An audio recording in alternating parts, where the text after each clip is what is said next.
Notice the passage we just read. Those who desire to be rich, and that word desire means a hunger or a lust. Those who desire to be rich will fall into many temptations, and they will be in great pain as you go through and look at that verse and the surrounding areas.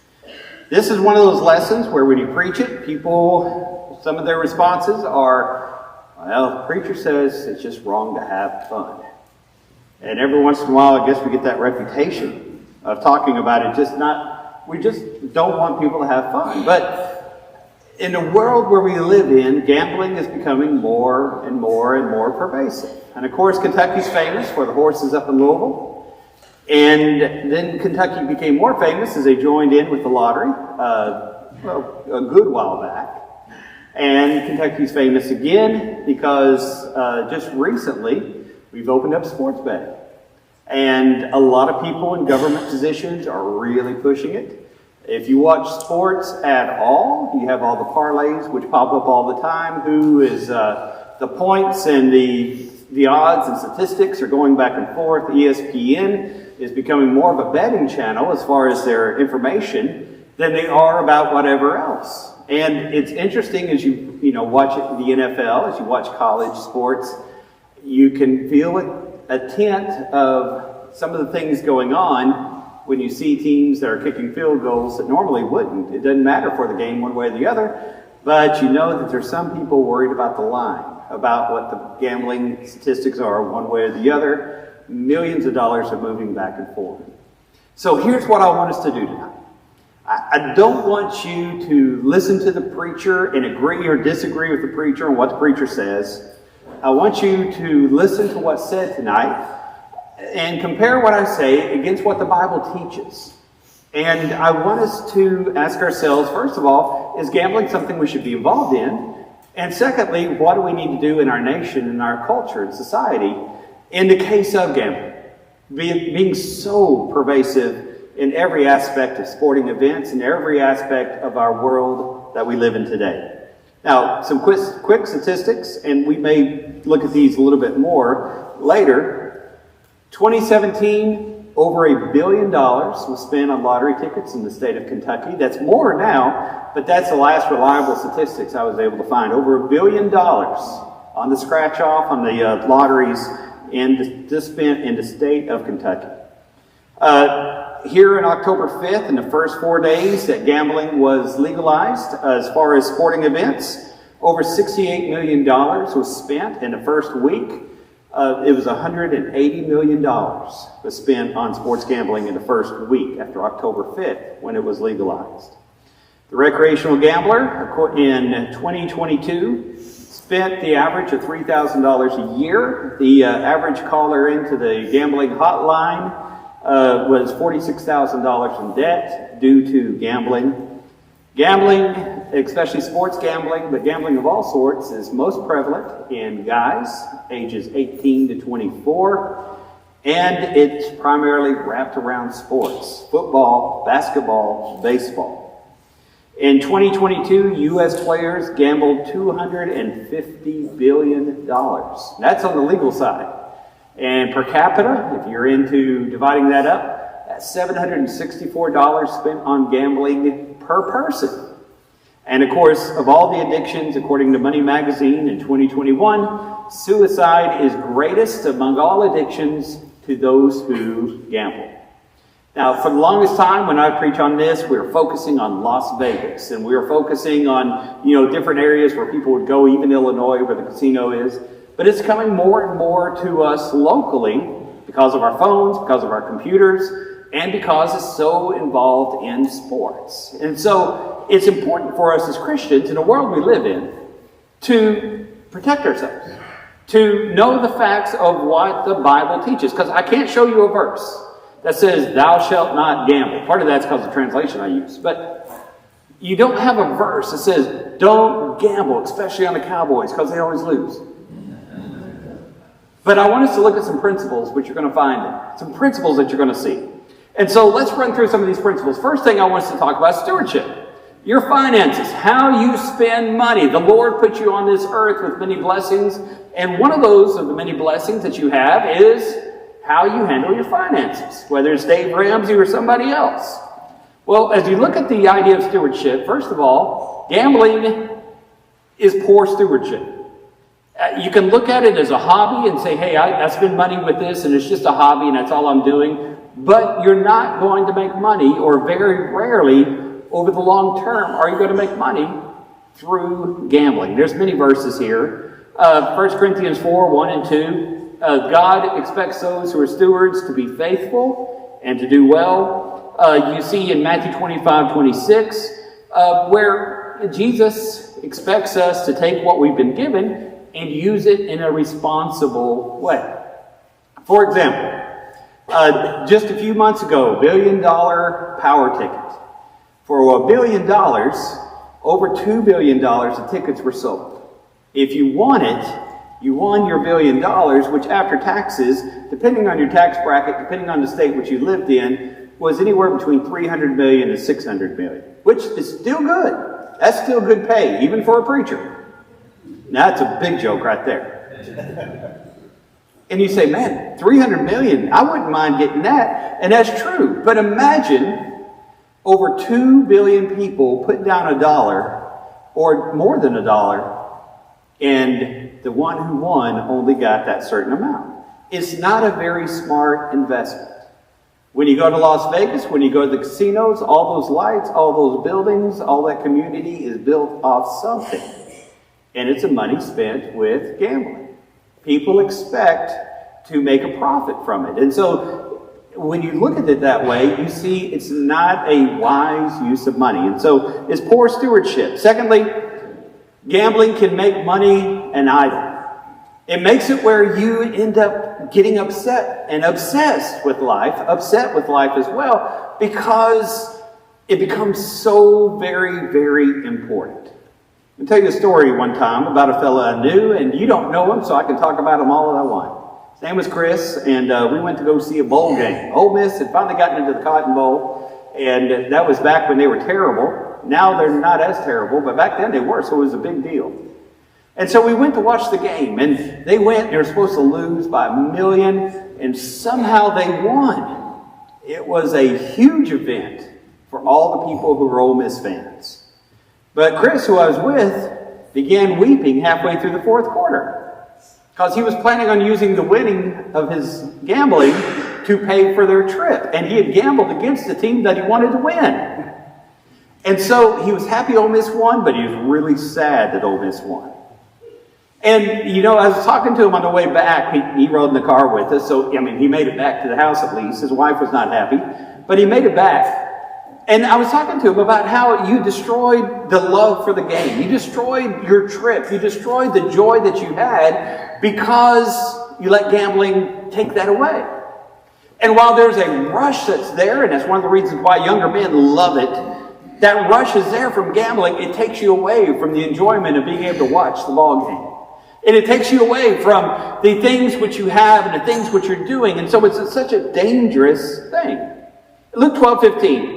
Jesus said to them, "Take heed, beware of covetousness, because your life does not consist in the abundance of the things that you possess." The passage which we just read a second ago, 1 Timothy 6, looking at verse 6, is a classic one when we talk about this. Godliness with contentment is great gain. We brought nothing into this world, it's certain we're not going to carry anything out. Having food and clothing, with these be content. But those who desire to be rich fall in temptation and the snare, and many foolish and harmful lusts, which drown people in destruction and perdition. The love of money is a root of all sorts of kinds of evil, for which some stray from their faith in greediness and pierce themselves through with much pain. But you, O man of God, flee these things, pursue righteousness, godliness, faith, love, patience, and gentleness. Now, the third thing, gambling goes against work ethic. When you're playing cards, when you're rolling dice, when you're playing at the ball game, and you're betting one way or the other on your phone, you're not working for that money. Now, you can say there's some people who do this professionally, and some people say, well, what about the stock market? Mark, if you say the gambling is wrong, what are you doing investing in stocks for your retirement? Two totally different things. When you're investing, you're giving a person money in order to build a business. You're giving that person money and you research it, you search it out and make sure it's a decent investment, but you're giving that person money, working capital, in order to increase their business. When you're gambling, you're not giving capital to anyone. What you're doing is you're saying, I think this will happen and that won't happen, and I think I'm smarter than everybody else who is gambling on this line. And I trust that more people are wrong about this than are right about this, and that's the reason I'm going to get money. And so you're making it into a competition, and you're not using it in a way which helps, a way which improves other people. Now, there are some arguments against that. We'll talk about that here in just a few minutes, a little bit later in the lesson. But that's what I want us to notice. There's a big difference between investing in the stock market and gambling. Now, you can gamble in the stock market, and that is the same thing that we're talking about tonight. That's against the concepts of what a Christian should do. But truly investing, when done right, is not a gambling thing which is done. What's a work ethic? The work ethic is, first of all, don't steal from your neighbor. You see that in Ephesians 4 and verse 28. The work ethic is that you should work with your hands, that you should work in a way which helps other people so you can give to other people. The work ethic is, Hebrews 6:12, that you not be sluggish, but instead you imitate those who work hard. The work ethic is that you're not slothful, but instead you work to prevent the great destroyer. And so what I want us to notice is, first and foremost, be really careful before you gamble, because it's a bad bet. You don't get rich working this way. Now, there's some people who will win the lottery. And there's some people who will bet on a football team or a basketball team, and they will win. But as a general rule, it's designed to take your money away. And it's designed to leave you in the poorhouse if you get caught up into it and if you allow it to take a hold of you. So watch out about gambling because it's bad stewardship. Now, secondly, watch out about gambling because what it does to society. Gambling is evil because very little good comes from it. Now, a lot of people put some flavoring into it to make it much more palatable. Whenever I'm feeding my little fella, my little puppy medicine, I wrap it up in peanut butter, and my puppy loves me until he realizes there's medicine inside. That's usually after he's gulped down one or two. You put the peanut butter on the pill, and down it goes. Our government is very, very good at that. That's the reason the name of everything changes. That's the reason why the name of all these bills are actually titled something totally different than what that bill does. And I'm not going to get into politics, but you know that that's what happens. They wrap up gambling in a very similar way. If you buy a lottery ticket, some of the proceeds go to college scholarships and help young folks go to college and do well. If you gamble in the state of Kentucky, some of those proceeds will go and they will help different environmental causes. And so they'll bring up the Keys money and they'll bring up this environmental money. And those things, it's not wrong to accept them, but realize all that is a little bit of peanut butter on that medicine. And that medicine makes you sick. You see, gambling is evil because of the things that come from it. 1 Thessalonians chapter 5 and verse 22, abstain from every form of evil. Romans 12:9, let your love be without hypocrisy. Abhor, hate what is evil, cling to what is good. Now again, some people say, the preacher does not want you to have fun. But I invite you to look at any billboard talking about gambling and read the small print. You see that warning and that danger that's on there and the number to call if you can't control yourself? I invite you to watch any commercial about our lottery and any commercial that's about sports gambling. And you'll notice at the bottom, just like a pack of cigarettes, there has to be a disclaimer. There has to be a number. They have to warn you what you're going to do before you lose your house, before you lose your family, and before you lose your life. Those disclaimers are there for a reason. Because it's a poison. Maybe you can taste it once. Maybe you can taste it every once in a while and not bother you. But enough people have run into trouble because of the evil which it brings. Number 5, gambling sets an evil example. 1 Timothy 4:12, let no one despise your youth, but you be an example to the believers in word and conduct and love and spirit and faith and in purity. Even if I'm able to do something and control myself, even if I'm able to do something and I'm smart and somehow my team is winning this year, don't know how that happens, my gambling might influence someone else in a dangerous way. Maybe if you gamble and your kids are watching, sometimes those things can get into trouble. Titus chapter 2 and verse 7, you be a pattern of good works. You watch yourself and be a pattern of good works. In your life, you show, Paul tells Timothy, integrity, so that everybody has nothing evil to say of you. 1 Corinthians 9:12 says the same thing. You need to live and endure so that you show the light and the goodness of Jesus Christ. Number 6, gambling so often is involved with crime. You've heard the stories about the mob and how the mob used to be in charge of Las Vegas. Now it's not the mob, it's corporations, which may be worse. There's a lot of evil things that happen when that much money passes around. Most people in here are not old enough to remember the White Sox scandal and all the different things that happened in baseball well over 100 years ago. But there's evil. Anytime that much money is spending and going back and forth, anytime that it's that unregulated, there's evil which is involved. And Christians need to be careful before you put yourself in that situation. 1 Corinthians chapter 15 and verse 33, evil companionship corrupts good works. Romans 12:2, don't be shaped and conformed by this world. Be different. Be transformed. Don't allow other people to shape who you are. There's a lot of people who lose a lot of good things because they run into trouble with gambling. And there's a lot of people who end up being around bad people when they're engaged in gambling activities. So that's something very dangerous. Now, number 7, gambling oftentimes can destroy a person's home. It can destroy a marriage. It can destroy a career. Now, again, most of us would hear this, and especially if you're involved in gambling, and you say, Mark, a lottery ticket, $1, $3, $5. I throw it into a stocking at Christmas for all my kids, and they scratch it off. We all lose. We all giggle. Maybe somebody wins $20. We could go a little louder. That's not going to make me lose my home. That's not going to make me lose my career.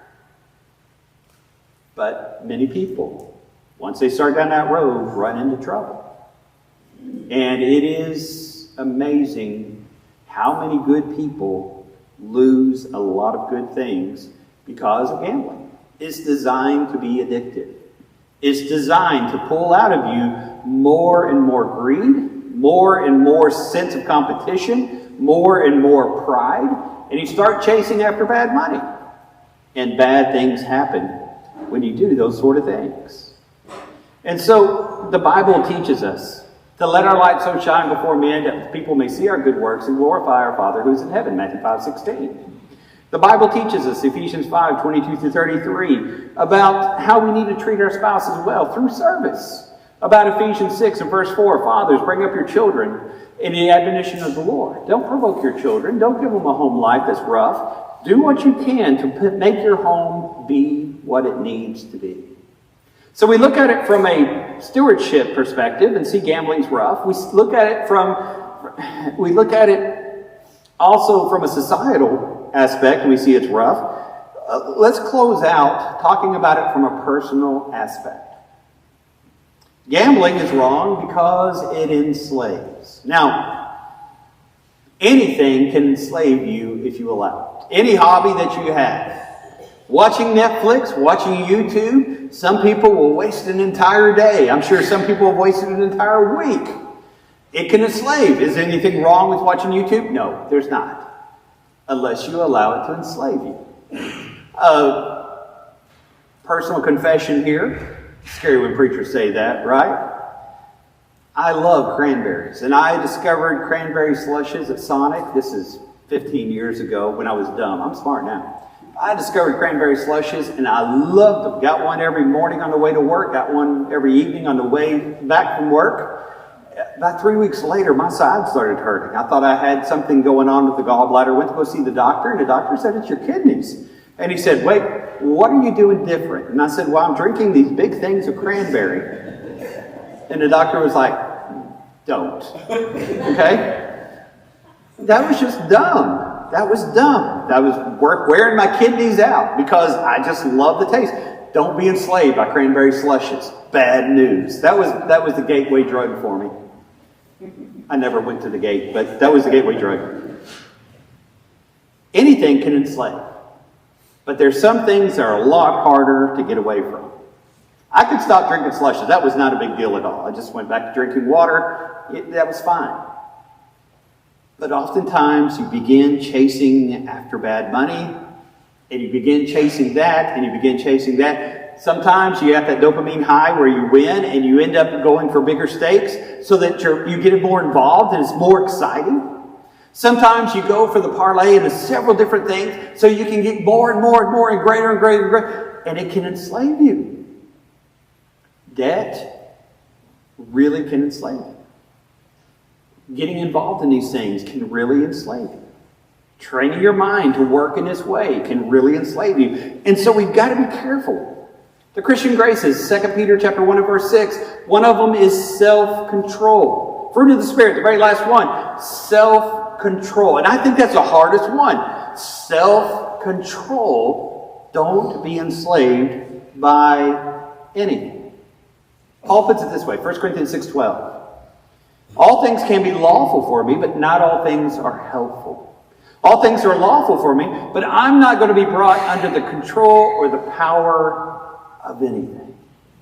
Be very, very careful. Number 9, gambling goes against the golden rule. Do unto others as you would have them do unto you. Say you're up there playing 21, playing blackjack. You go to Vegas and you play blackjack. Or you go to Illinois and you play blackjack. What you're hoping is that your hand is better than anyone else at the table. What you're hoping is the house has put up money, your friends have put up money, and you are closer to the goal than anybody else, so they lose their money so you can gain your money. That's going against the golden rule, isn't it? When you go and gamble on a football team and a basketball team, what you're hoping is that you're smarter, that you have more insight, that you're luckier than the millions or billions of dollars going in the other direction. You play the dog. You go for the underdog because somehow you're smarter. Because you want to take their money so that you yourself can gain money. That goes against the golden rule. The very principal aspect of Christianity. Matthew chapter 7 and verse 12. Whatever you want men to do to you, you do to them first. Matthew 22:39. Love your neighbor as yourself.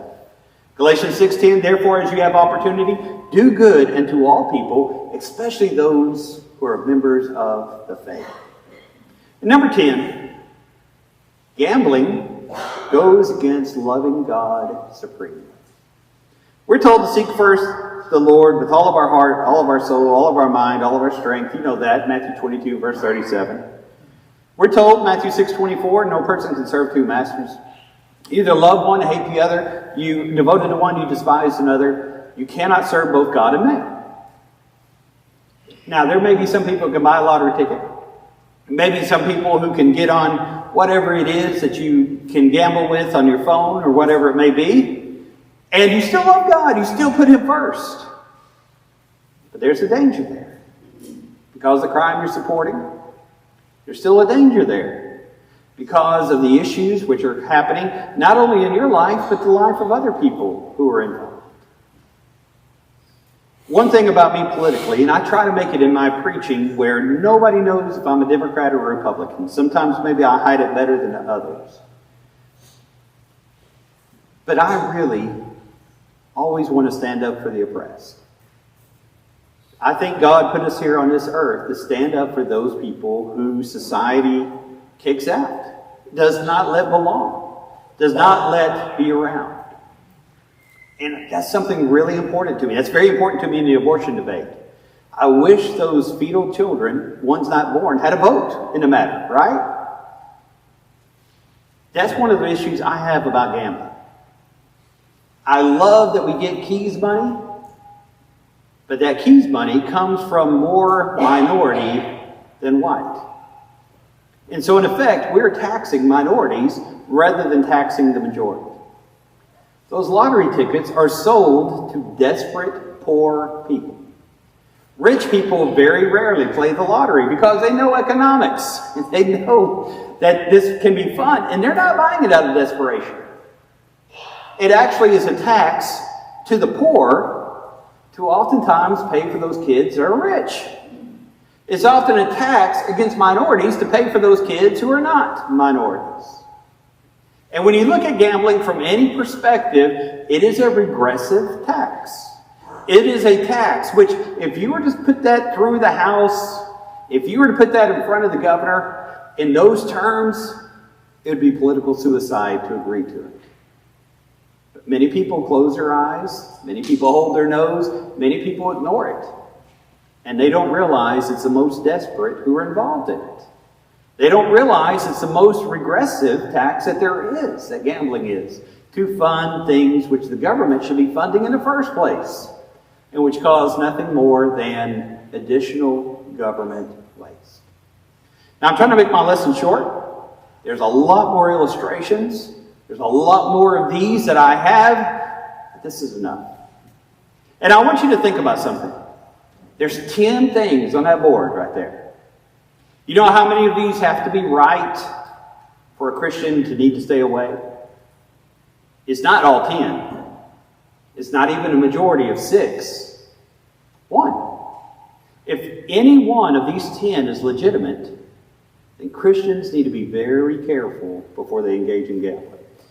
If any one of these 10 is legitimately a reason for us not to gamble, then as Christians, we need to be very, very careful. But recognize the society we live in.